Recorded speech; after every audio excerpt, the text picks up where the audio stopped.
На территории АТО Гагаузии существует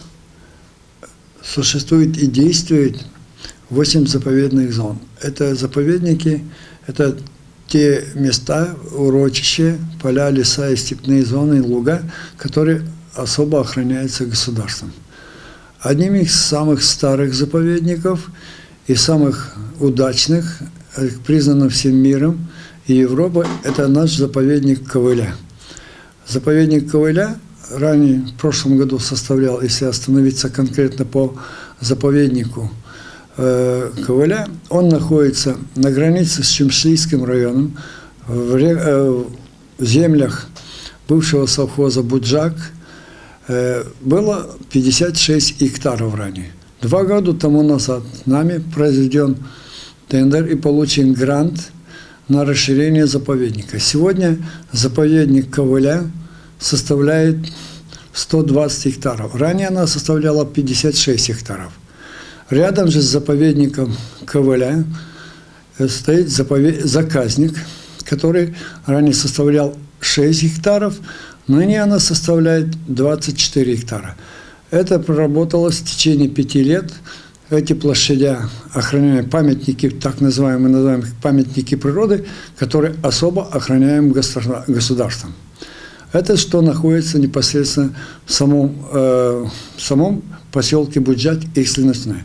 У нас такой же заповедник находится площадью 15 гектаров западного ствола 14 квартала в село Дизгинжа. Там она находится.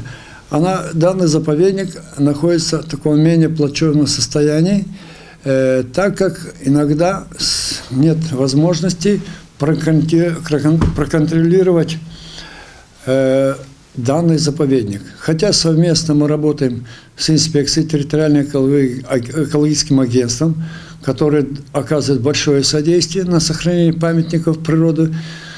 И, не знаю, в этом году, наверное, попытаемся, мы говорили, имели разговор с инспекцией, с Министерством экологии, с министром экологии Шалару. Возможно, все зависит от экономического потенциала республики. Это одни из которых находятся в северной зоне АТО Гагаузии заповедников. Если брать во внимание дальше у нас находится в муниципе Камрад склон западного склона, это в районе кирпичного завода, от бывшего старого кирпичного завода до озера, Камрадского озера, до Индюшины, где находится Индюшины. Там этот склон тоже является заповедной зоной, охраняемым государством. И в данном месте памятника природы уже более 10 лет, да и больше, о защите и сохранности данного памятника природы ведется. Там посажены лесные массивы. Часть, конечно, было такое отклонение от законодательных актов, часть была выделена для частного строительства. Но это такое проявилось и наше упущение, и незнакомство с данным, потому что, как сказать, мало опубликовано, мало мы информируем общественность, где и какие памятники природы находятся. Вот это в Камраде. Дальше, если идя с севера на юг, дальше у нас находится одна из самых крупных памятников природы.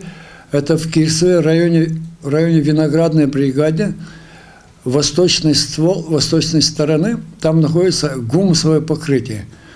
Толщина гумуса там составляет от 8 до 11 метров.